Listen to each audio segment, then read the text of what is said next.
Oh, it sounds so fun. Oh man, that sounds fun. Yeah. Oh my god. We're gonna have a good time. I came into contact with somebody from one of the big four, ended up becoming kind of a mentor to me. He's now a member of our club. Man, when I first saw my first Hell's Angel standing there, I was like, that's what I want to be, man. If you're running a three-piece, just like you know, it is truly an outlaw standard. Doesn't make you a one percenter, but it makes you an outlaw. This is what I believe in, you know, and it was awesome to see that my brothers believed in me. It's the wolf leading the sheep, man. You know, the sheep need to open their eyes because they're about to walk off the cliff where the whole other pack of wolves are at the bottom. If you were getting your lunch money taken before you put them rags on, if they catch you by yourself, they're going to take your lunch money again. I try to be around the guys and hang out with them as much as possible and get to know them, because that's really what it's about. The Hells Angels are being arraigned. One man was stabbed in the chest, another was knocked out, who faced criminal charges, including charges of hate crimes as well as gang allegations. One defendant faces an attempted murder charge, so this certainly appears to be a widespread investigation.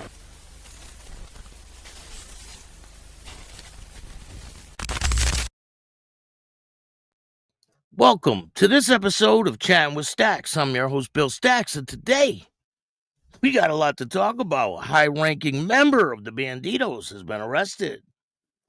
High-ranking Hells Angel has been arrested over there in Canada. We're going to talk about that.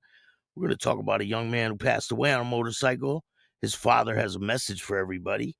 And we're going to get into a bunch of other stories. Rest in peace to Kenneth Heyman. He's the young man who passed away in White Oak. I believe he was laid to rest on the 1st. We're going to take a look at that. I want to send a big rest in peace to Young Bleed. Shout out to Young Bleed, sending prayers to his family. If you guys don't know, I had Young Bleed on the show. I interviewed him a couple times, and it's just a shock to hear when people, former guests were on my show, passed away. It's pretty sad. So rest in peace to Young Bleed. Go check out the interview I did with him a while back. He died of an aneurysm. We'll get into that in a minute.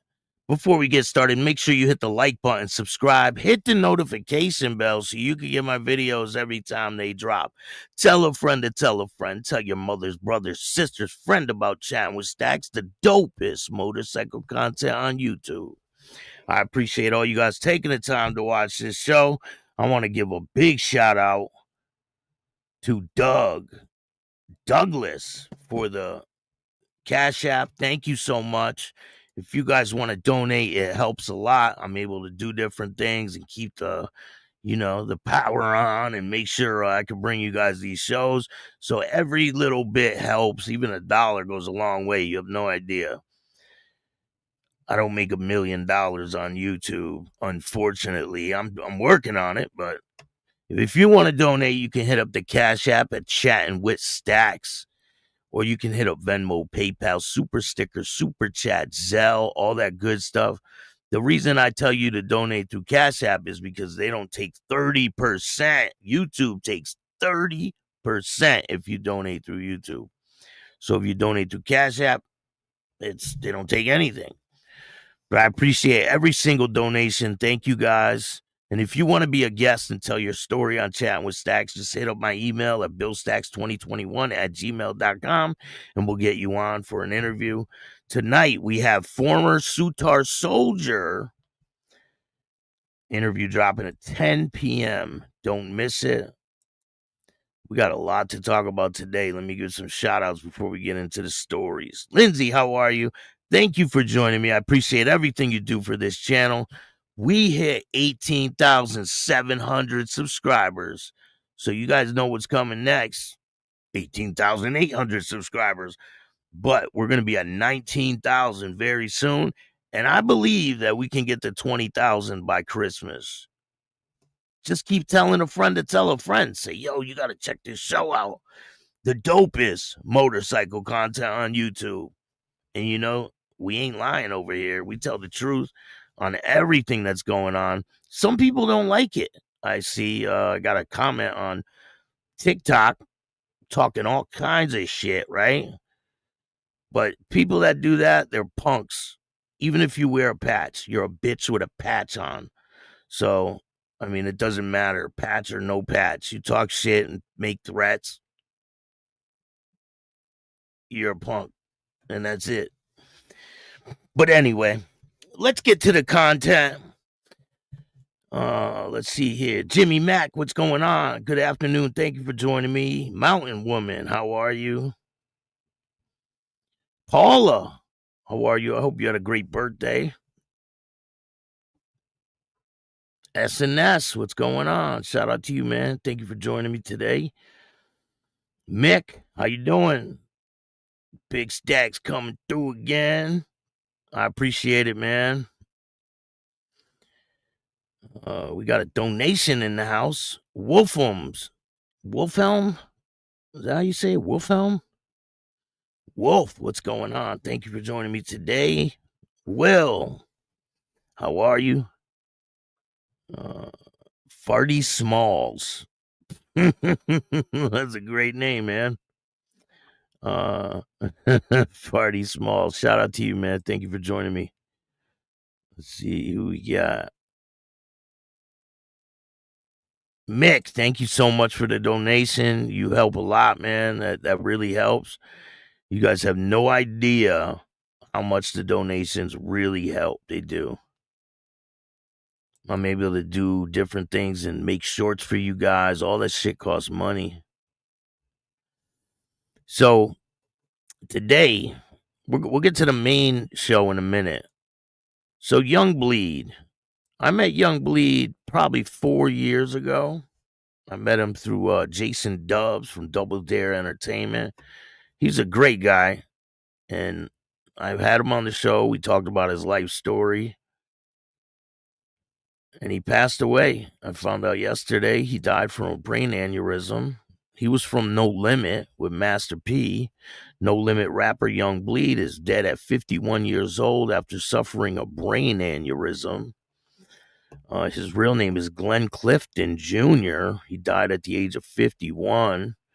As reported by TMZ, Young Bleed's son, Ty G. Raymond, shared a tribute to his late father on Instagram on Monday, November 3rd, confirming the news. He said that his father gained his angel wings on Saturday, November 1st. He shared that his father never suffered from recurring health issues, but took medication for high blood pressure before he died. The complications after suffering a brain aneurysm. Mother of his 10-year-old son said that he was rushed to the hospital and placed in ICU. The aneurysm caused by internal bleeding. The Louisiana-born rapper who made the solo debut album, My Balls and My Word, in 1998, remained until 2020. After his release of his album, Signs and Wonders, he launched his own record label, Trapdoor Entertainment, in 2010. He also performed at the No Limit Soldiers reunion concert. He made that song, How We Do That There. How We Do That There. You guys remember that song, right? Young Bleed got his start with No Limit Records in the 90s, gaining attention for his CeeLo collaboration, How You Do That, which was remixed by Master P and later signed to P and re-released his debut album under No Limit, later going his own way after his subsequent solo records. When reports of his initial health incident first started circulating on social media, his younger sister said on Facebook they were asking for privacy. So rest in peace to Young Bleed. I did interview him a bunch of times. I had him on the show. Here, I'll drop the link in the chat if you guys want to check it out.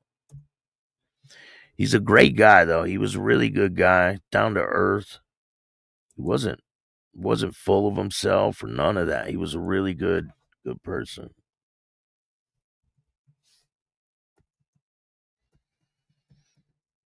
And he gave me a chance when I had no subscribers. So I'll always remember that about him.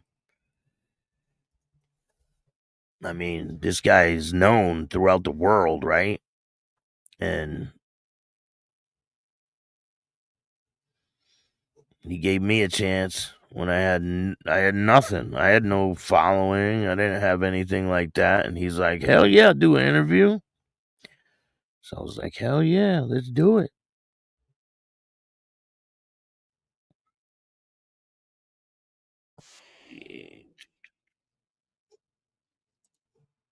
We got some pretty wild stories for you guys today.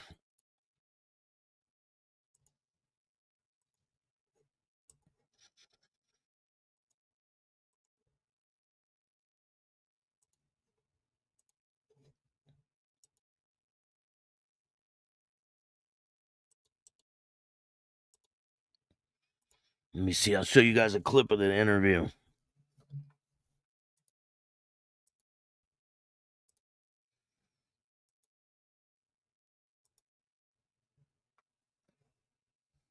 And then linking with Master P and No Limit, and they had that big break with Priority. So when I was coming about, he turned me on to him, man. So that's really the history. So Master P, I went major. I said, well, this time I'm not gonna be able to change my name and go through that. This one here for the money. So I went back to what it meant to me, and I said, it go back to me telling my granddad that's what I wanted to do. So I took the chip off his name and just called myself Young Bleed on Granddad. That's that story is good, man. That's a good one. Because I like the way that you're taking your legacy from your family and you're bringing it to the forefront, and you're letting people see like who you are as a person, man. It's really commendable. Yeah. You know, he was an old blues dude too, so that music and all that was in the family. I just took it and diagnosed it and made it into that, added to that family heirloom and, off the family tree. So exactly that, loved one. Yes, sir. Yeah, man, definitely. So you got a lot of stuff going on. What do you got? What do you got planned for the future with the label and all that stuff? You got people coming out on the label? You got other things in order? So go check out that interview. People are saying I look young. That was like 3 years ago. That was like 3 years ago. I was like 44 or something. I don't know. Yeah, it wasn't that long ago. Really sad. He was a good guy. I mean, he was a type of person you could talk to. You know what I'm saying? You had a problem or something, or you're just dealing with something, you could call him and talk to him. And he was a really down-to-earth dude. So rest in peace to Young Bleed, sending prayers to his family. I mean, he helped me get my start on YouTube. Really, he gave me a chance when other people wouldn't. So shout out to Young Bleed. Let's get to this topic at hand. This man, Alsamo Baraka. I'm probably butchering his name. You guys know how I do. Straight butcher names.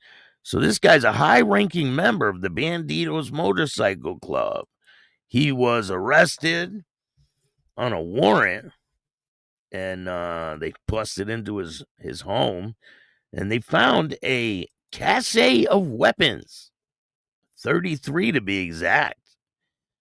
They found, I've aged gracefully. Thank you. I appreciate that. So they found a cache of weapons, right? They seized $200,000 plus of money. So they found 33 firearms, 200,000 plus was seized during a SWAT team raid at the Southside home. The BCSO says Alsamo Barrera was booked into the Bexar County Jail.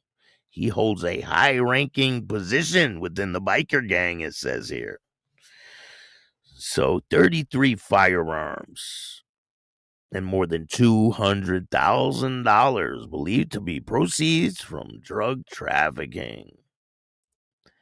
I got some pictures. I can't show you all the weapons because you know how YouTube does it. But here are some of the proceeds Insane. Imagine having that shit laying around your house. So on Thursday, the sheriff's office SWAT team executed a narcotic search of a residence at the 1200 block of Cantrell Drive. K9 unit conducted a search and alerted the team to multiple areas indicating possible presence of narcotics, sheriff said.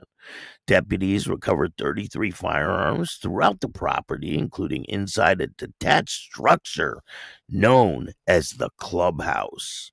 So this guy had a clubhouse on his property where they would have meetings and things. So it was detached. It was like attached to his house. So they found in the clubhouse, they went inside and they found 2 body armor vests and a large amount of Banditos outlaw motorcycle gang insignia and merchandise. Inside the main home, deputies seized $206,000 and $206,031 believed to be narcotics trafficking proceeds. Sheriffs also found stolen motorcycles. I mean, this guy was on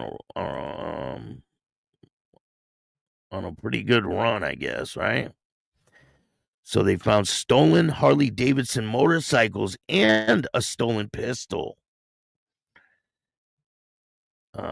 Barrera, 60 years old, was booked into the Bexar County Jail and charged with possession of body armor by a convicted felon, a third-degree felony. Barrera was a documented member of the Banditos motorcycle gang and currently holds a high-ranking national position within the biker gang, it says. Sheriff's office said on Monday the BCSO said additional charges are pending. So I guarantee you, I mean, he got charged with felon in possession of body armor, but I think a lot more charges are coming because if he's a felon and he got charged with the body armor, he's going to be charged with all of these weapons. And then they'll do gang enhancements and all that.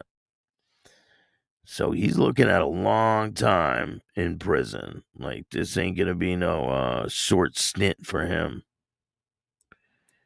He will do quite a bit of time in prison. But it looks like they were using the detached garage at his house as a clubhouse for the Banditos. But that's what they want to do, you know. That's what they do. They try to get the main people so they could cut the head off the snake, basically. And you guys know they have a pretty major case going on right now with all the members that were wrapped up. I think it was 18 members were wrapped up in an indictment, the Welcome to Hell chapter, and for all these different shootings and assaults that happened. That guy Brandon that was on Survivor, I interviewed him. He is involved in that. He got arrested in that, but he's out on bond, so we'll see what happens with this case. There's a bunch of other articles about this. In this one, it says San Antonio, high-ranking member of the Banditos outlaw motorcycle gang, is behind bars following a recent raid at the Southside Clubhouse. The Bexar County Sheriff's Office said 60-year-old Anselmo Barrera was arrested during a raid on October 30th at the clubhouse off Cantrell Drive near Longwood Avenue while executing a narcotic search warrant. Now, why would they have a search warrant for narcotics? They must have did an undercover buy, something. They don't just get warrants for people's houses if they haven't, like, got evidence for, you know, being a felon is a different spin. Shit. He only was charged with, it's pronounced Barrera, right? I know you got to roll your tongue, but I'm terrible at that. Barrera or something like that. Barrera. So, I don't know. I can't do it. So during the search warrant, deputies recovered 33 firearms across the property, as well as 2 body armor vests, a large collection of Banditos merchandise. Inside the main house, deputies seized $206,000 in U.S. currency, believed to be linked to drug trafficking. Authorities recovered a stolen Harley-Davidson motorcycle and a stolen pistol. Barrera, a documented member of the Banditos motorcycle club, holds a high-ranking national position within the gang and is charged with possession of body armor by a convicted felon, a third-degree felony. But I guarantee you he's going to be charged with more crimes because they're not just going to stop at the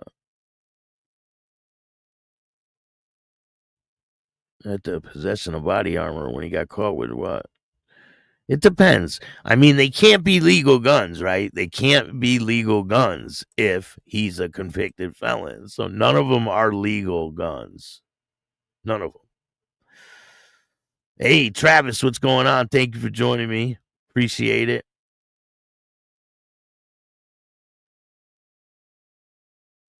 Bexar County. But they can't spell. I have that problem sometimes too. SNS. Yeah, it's crazy. He's cooked. He's cooked. They don't say how much his bond is or anything like that. But it looks like he's gonna do a lot of time in prison for this one. So in other news, we got some other cases to talk about. This is a major one. If you guys aren't aware, high-ranking Hells Angels member has been arrested at an airport, out of all places. This is the man right here.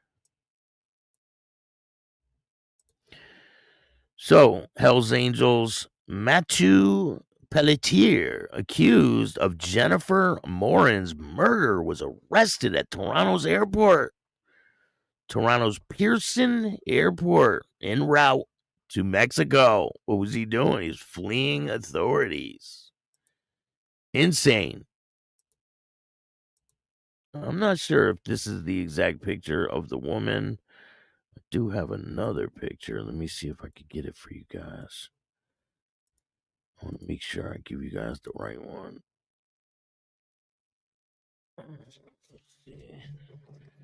So yeah, this dude was fleeing to Mexico when he was stopped. And let's see here. I'm pretty sure this is the woman. This is probably a picture of her when she was younger. Here, I'm going to show you guys a recent picture. She was born in 1979. She's 46 when she passed away, but he's being charged with her murder. This guy is cooked, too.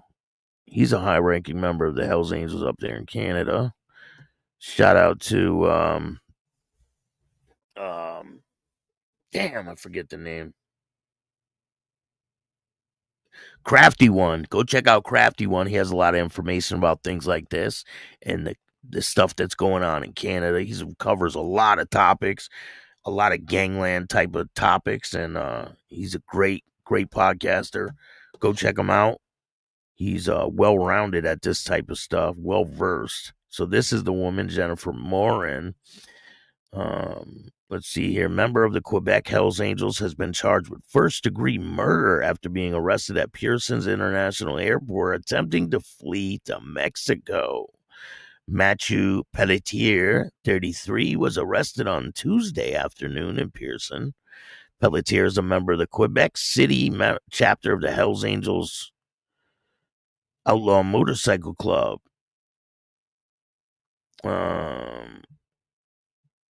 And the son of Mark Tom Pelletier, also a member of the Quebec City branch of the Hells Angels. Mark Tom Pelletier is considered the founding member of the Quebec City Hells Angels chapter. Mathieu Pelletier is accused of murder in the death of Jennifer Morin, 45, who was slain in her Quebec City home last December. Her shooting death was considered a case of mistaken identity. Morin is the mother of gang member Jeffrey Morin, who was sentenced to 6 years and 9 months in prison after pleading guilty to trafficking cocaine last July. Jeffrey Morin was considered by authorities to be a member of the Blood City Mafia gang, who had been battling a drug turf war with Quebec City area Hells Angels for more than 2 years. 13 people were arrested in the mother's death, ranging from 18 to 51 years old. They face charges of murder and conspiracy to commit murder. Someone said in the comments, mistaken identity, my ass. So,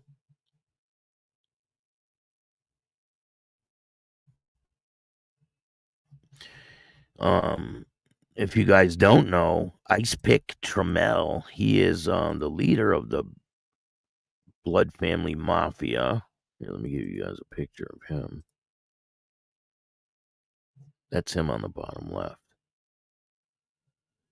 I guess they were beefing real hard. All right, so here's some more information.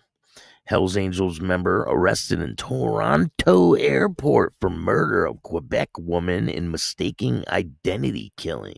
A dramatic arrest in the Toronto Pearson International Airport has brought new attention to a chilling case that intertwines organized crime, family tragedy, and a botched act of retribution.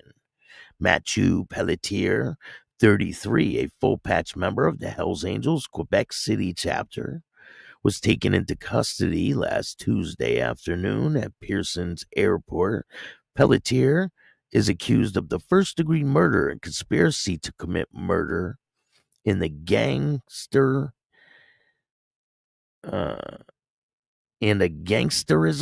in connection with the killing of Jennifer Morin, 45, who was found dead in her Charlesburg apartment on December 16, 2024. The mother was killed in mistaken identity. Investigators say Morin was not the intended target. The real mark, according to sources, was her son, Jeffrey Morin, who had known ties to local street organizations called the Blood Family Mafia. The group reportedly at odds with some of the Hells Angels affiliates.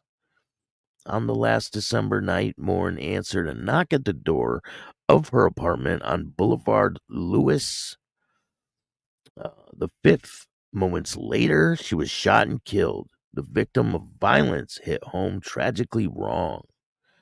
This was a mother caught in the crossfire of a criminal feud. She had nothing to do with it, police sources close to the family said in an investigation.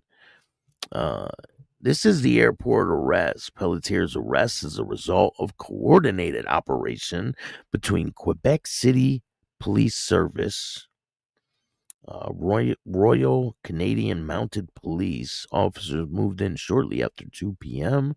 on October 28, 2025, intercepting Pelletier before he could board the departing flight. Authorities have not disclosed whether he was attempting to flee the country, but his apprehension at the international terminal suggests he may have been preparing to leave Canada. A search warrant was also executed at his residence in Stoneham. So if they knew where he lived, right, how come they want to just arrest him at his house? They waited until he got on the fucking plane? Or maybe they didn't know where he lived until after they got him at the airport. That's what I'm thinking. The search warrant also executed at his residence just outside Quebec City. Pelletier said he's the son of Mark Tom Pelletier, one of the founding members of the Quebec City Hells Angels chapter, a name well known in the province bikers hierarchy. There was a brewing criminal feud Court documents allege that Pelletier once supplied narcotics to David Pick Trammell, a reputed head of the Blood family mafia. Relations between the two reportedly deteriorated, sparking a violent turf conflict, including a drive-by shooting at Pelletier's home in May of 2025. The murder of Jennifer Morin appears to have stemmed from the ongoing feud, retaliatory strike, and struck an innocent woman instead of the intended target. Authorities believe the killing was part of a broader wave of violence tied to the Quebec drug war, a multi-front struggle involving biker clubs, mafia elements, and emerging street gangs for control of the lucrative drug routes across the province. The organized crime connections, Pelletier's affiliation with the Hells Angels places the case squarely within the framework of Canada's organized crime landscape. The charge of gangsterism, a rarely laid substantial evidence, underscores police briefs that the crime was committed for the benefit of, the direction of, or in association with a criminal organization. Investigators say that the operation that led to Pelletier's arrest was part of a larger series of coordinated raids executed on September 30th, 2025. The operation involved over 200 officers, including 14 simultaneous searches across Quebec, Montreal, Laval, Longueuil, Castlemaine, and Ontario. So what comes next? Pelletier remains in custody and is expected to be transferred to Quebec to face charges. Authorities have not ruled out additional arrests. Prosecutors will need to establish Pelletier's exact role, whether he acted as a triggerman, planner, or facilitator, and whether the killing was sanctioned by the Hells Angels leadership. If convicted, Pelletier faces life in prison. This is a cautionary tale. The murder of Jennifer Morin is a stark reminder on how the reach of organized crime can spill into the lives of ordinary citizens. This case shows the cost of organized crime, not just rival gangs, but to families and communities. One senior investigator said following the arrest, as the legal process unfolds, the story of a mother gunned down by mistake continues to haunt the province, long sacred by the complicated relationship with outlaw biker culture. With a full patch Hells Angels now behind bars, law enforcement is signaling that the most powerful criminal organizations are not beyond their reach. So I will bring you guys more information about this case as it becomes available. This is a huge case. Not looking good. There's a lot of killings that go on up there in Canada. Virginia Chaos, what's going on? Thank you for joining me today. Got Travis in the house. STMC. You guys are all great, man. Thank you guys. Didn't know you couldn't own body armor? Yeah, you can't own body armor if you're a felon. You get caught with a bulletproof vest. You go to prison for that shit. You can't have body armor. You can't have mace. You can't have a taser. You can't have bullets. You know what you can have, though? You can have a black powder pistol. They can't, it's weird that you can own a black powder pistol if you're a felon, but you can't own just a regular gun. You can own one that's past a certain date. I think it's 1800 or something, 1890 or something like that. It's pretty wild, the laws. But I stay away from all that. There's nothing that good that comes out of having a firearm at all. Carney, what's going on? Unless it's just for self-defense, you know what I'm saying? Rory, how are you? Who knows if he had any silencer? I don't know. Yeah, it seems like Canada's the Wild West nowadays. Definitely does. Hey, Bricks, 1%er, how you doing?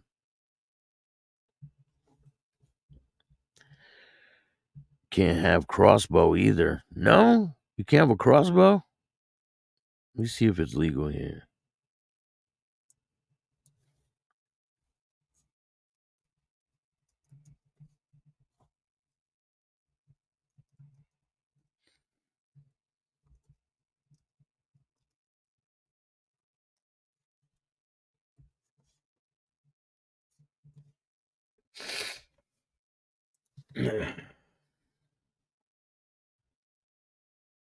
It's in Connecticut, you can.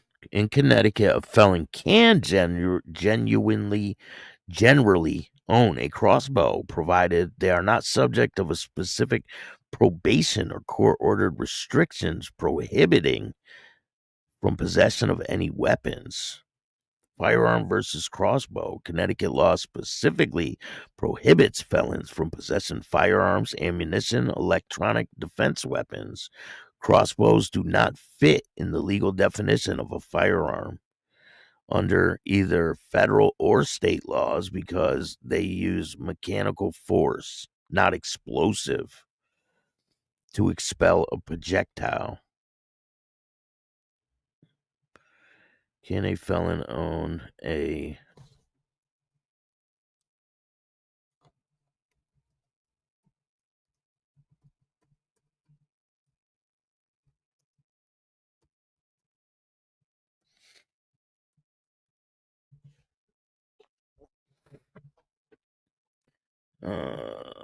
oh shit, it says a felon can't own a black powder firearm. State law prohibits them. Certain antique firearms and some regulations laws are stricter than includes any firearm with a person felony conviction. So no, they can't. I was wrong. And I ain't gonna find out either. Fuck that.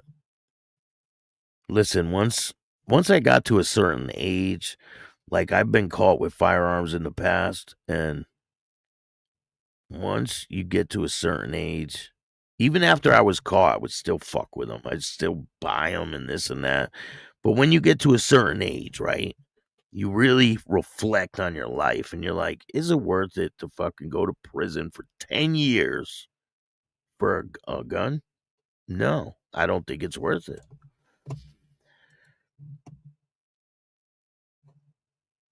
But anyway, we're going to talk about Raul Silva Jr.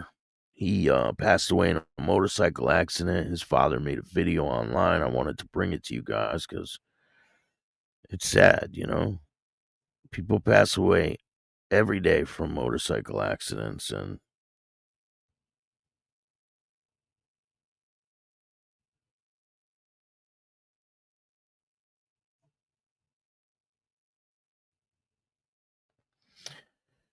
here's a quick video of the cops harassing the Satan's Choice. Let's check it out.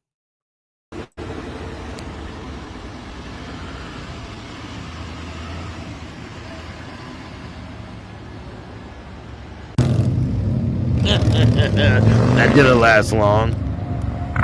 They're like, later, sucker. Alright, so let me get this video for you guys. This is a sad situation. Young kid, his family ends up rolling up on the accident. The father explains it. So rest in peace to this kid. Sending prayers out to his family. Check it out. My son's motorcycle. His name was Raul Silva Jr. He was killed almost 3 months ago on this thing. His mother was behind him. She saw the whole thing. By a coincidence, I passed by and stumbled upon my son's accident. Brother rolled up a couple minutes later. By coincidence. My son was on his way home from church, of all places. He was a good kid. Bought his home when he was 24. He was a hard-working kid. Couldn't be prouder as a parent. This person ran the stop sign and killed my son. They got a horrible driving record, previous DUIs, reckless driving. I don't even know how this person had a license to begin with. Was up to no good. They know what they were doing. The police report said they smelled alcohol in her breath. She admitted to drinking earlier in the day, supposedly a few drinks, which anybody who drinks is going to say that. We all know better than that. But she killed my son. And the whole time my son was laying there dying, spitting up blood, choking on his own blood, she showed zero remorse. Not for 1 second did she care that my son was dying. The Highway Patrol did a horrible investigation. I've seen them do more over nothing. They didn't. If it was me or anybody else we'd be in handcuffs, they'd have dragged us off for a blood sample. They didn't. We have a witness that was there that says they never seen them do any kind of sobriety test. And it's kind of ridiculous that every week, once a week, for the last 3 months, my mom has had to call the DA to ask if she's going to get justice for her son. That lady's life kept going on like nothing happened while my brothers didn't. He was a son, he was a brother, he was an uncle, he was a hard-working man yet to have his own kids. And his life was ended while she gets to still walk free. What should have been a Watson murder charge, CHP dropped the ball. And now at most, vehicular manslaughter, and still we even have to question if justice will be served. That is ridiculous. Portable DA's dropping the ball, just like CHP dropped the ball, and it is ridiculous that we even have to ask if there's justice. The justice system is failing our entire family. While we have to grieve, we also have to wonder if we will ever get justice. That's not how it should be. And we'll blow this up as much as we have to. News stations, newspaper, social media posts, whatever we need to do to get justice for my brother. Because it is ridiculous.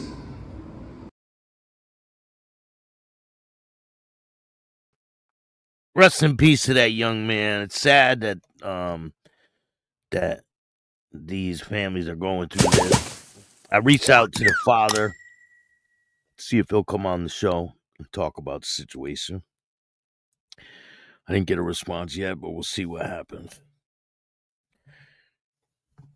What's going on with you guys out there?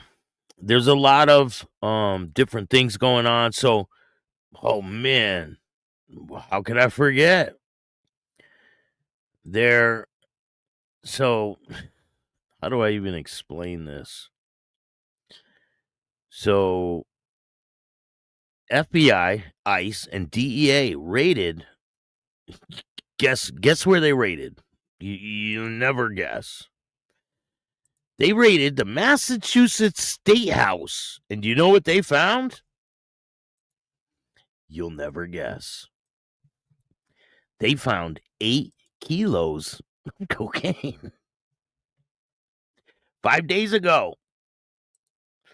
So, aid to Massachusetts governor nabbed in a cocaine bust.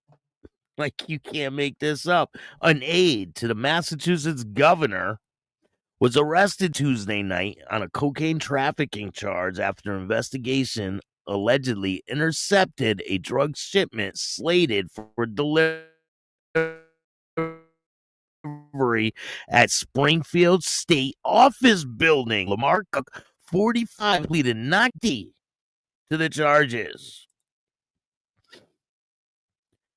He pleaded not guilty Wednesday to charges of cocaine trafficking, more than 200 grams or more, unlawful possession of a firearm, and unlawful possession of ammunition.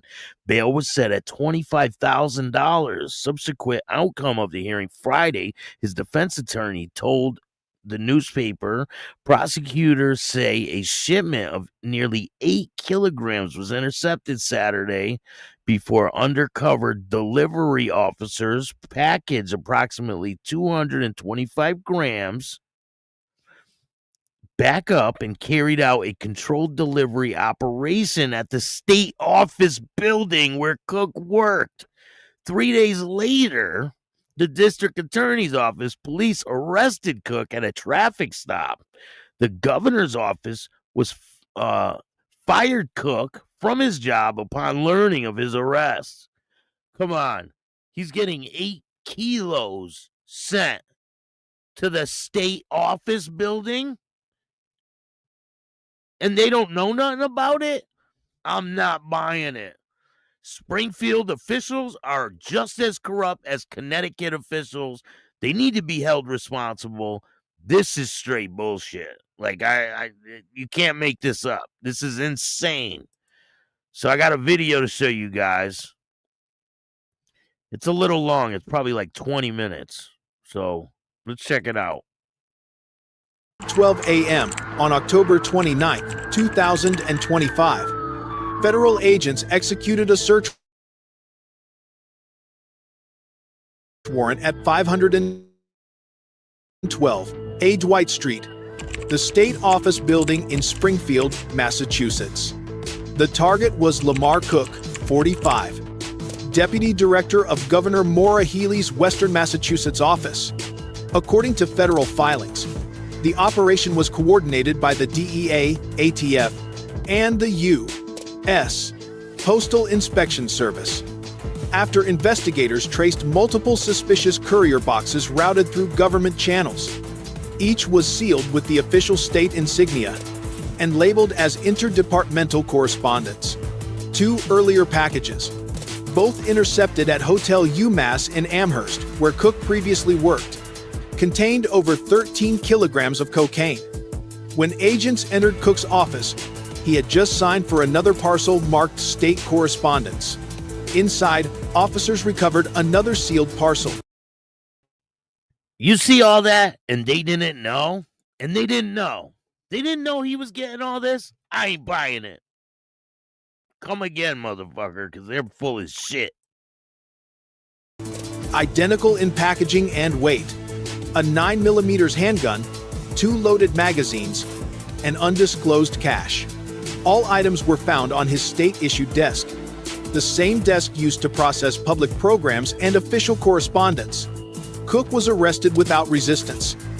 He now faces 3 felony charges: trafficking cocaine in large quantities, unlawful possession of a firearm, and possession of illegal ammunition. Prosecutors say the cocaine's purity level and packaging were consistent with cartel-grade distribution networks. At his arraignment in Springfield District Court, Cook entered a not guilty plea. His bail was set at $25,000, pending further investigation. Authorities say the probe remains active and may extend to other government offices where similar packages were received. From Boston, Governor Maura Healey's office issued a brief statement, calling the incident unacceptable and a major breach of public trust. The administration confirmed that Cook was terminated effective immediately. But as agents carried boxes of evidence out of a government building bearing the state seal, the image raised a larger question. If corruption can take root inside the governor's own office, who's left to guard the guardians? This is only the beginning. Stay with us, leave your thoughts below, and subscribe, because justice never sleeps, and neither do we. Hours after Lamar Cook's arrest, the story was no longer just about one man. Inside a mobile command unit parked on Dwight Street, the words "Integrity Sweep, Phase 1" glowed across the screen. The target list included multiple state facilities, linked to suspicious courier activity, all routed through Cook's former communication network. Federal analysts from the DEA Cyber Intelligence Unit had decrypted several files from Cook's government laptop. They revealed spreadsheets labeled snow lines, each entry matching a date, parcel weight, and route. From Amherst to Springfield, and finally to Boston, every shipment carried identifiers identical to the seized boxes. Official seals, serial-coded labels, and diplomatic-grade courier stamps. Investigators now believe Cook's operation was not isolated. The courier route, initially designed for confidential government materials, had been repurposed to traffic cartel-grade cocaine.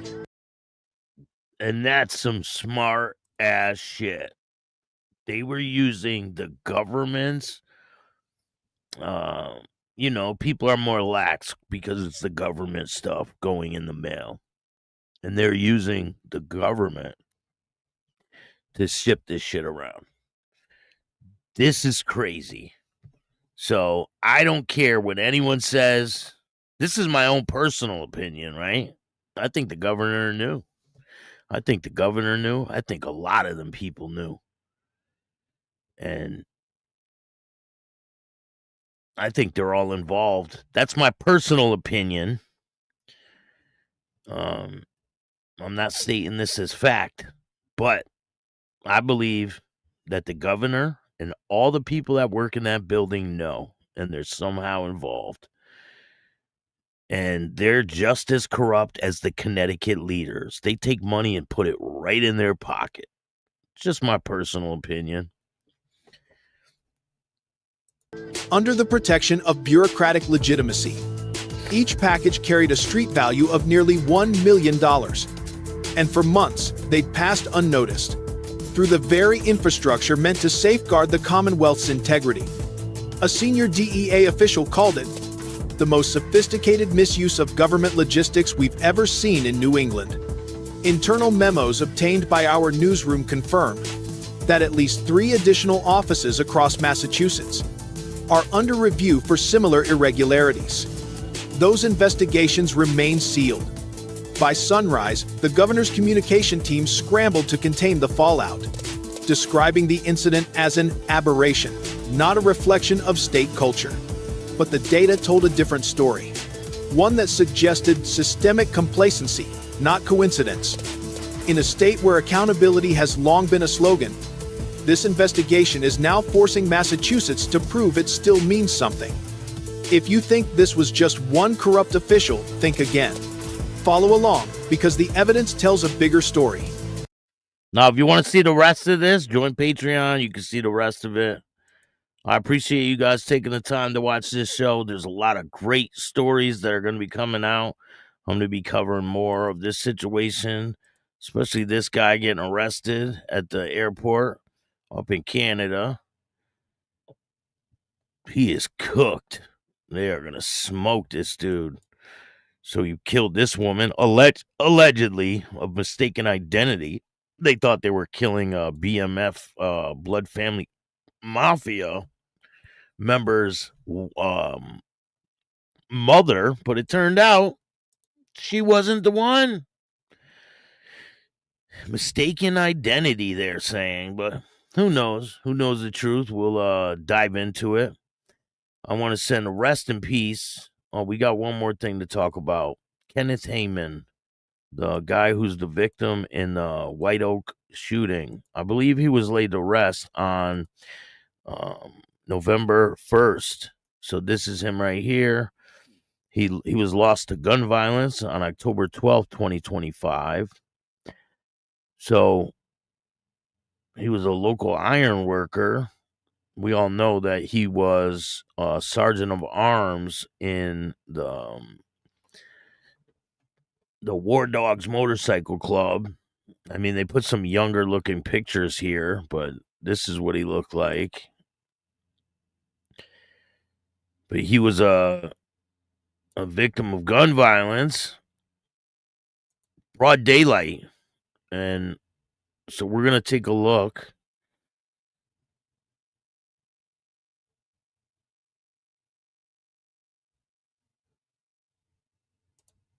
Look at all these people that were killed on the 12th from gun violence. These are from all different states. South Carolina, MS, I think that's Mississippi, South Carolina, Tennessee, Missouri, California, South Carolina, North Carolina, South Carolina, Indiana, Virginia, West Virginia, Texas, Arizona, Ohio, North Carolina, Missouri, New Jersey, South Carolina, Texas, Pennsylvania. And this was all on one day. Illinois, Indiana, Wisconsin, I think that's Louisiana, Maryland, Idaho, Texas, South Carolina, Alabama, D.C., Washington, D.C., Pennsylvania, Texas, California, Nevada, Indiana. So these are all the people in one day that were killed from gun violence. And this is just, it's unacceptable. This shit needs to stop. And if you guys know, they found the vehicle that was located involving, let me see here. They found the vehicle that was located that was believed to have been used in the shooting of this young man. And I believe they're just building a case, and it'll be a matter of time, you know? Continue searching for suspects from a weekend shooting outside of a Wendy's in White Oak. It claimed the life of a man. Covering Allegheny County, Pittsburgh's Action News 4 reporter Carlos Flores has more on the new discovery today by police.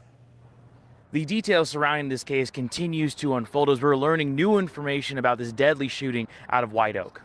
Police initially responded to the intersection of Jacks Run Road and Lincoln Way near a Wendy's in White Oak Sunday afternoon for reports of a shooting. When first responders arrived, they found a man suffering from multiple gunshot wounds. He was taken to the hospital and later died. That man was identified to be 33-year-old Kenneth Heyman. Police believe there are 3 to 4 suspects involved in this case wearing face coverings and armed with long guns. Yesterday, police say they believe they found the vehicle involved in this shooting, a Chevy Silverado. The exact location of where the vehicle was found has not yet been shared, and there have not been any arrests in this case. Police are asking the community to stay vigilant and that the people involved in this case should be considered armed and extremely dangerous. Now, this is something we'll continue to follow and update you right here and online on WTAE.com. Right now, covering Allegheny County from Allegheny County Police Headquarters, Carlos Flores, Pittsburgh's Action News 4. Stay tuned. I'll bring you guys more information when it becomes available about that case too. There's a lot of great content on the way tonight. Former Sutar soldier tells me his story, so make sure you check that out. It's at 10 o'clock. Rest in peace to Young Bleed again. Life cut short way too soon. He was only 51 years old. I mean, it's sad when people pass away that young. But here, I'll drop the link for the tonight's show in the chat if you guys want to check it out. 10 p.m. Don't be late.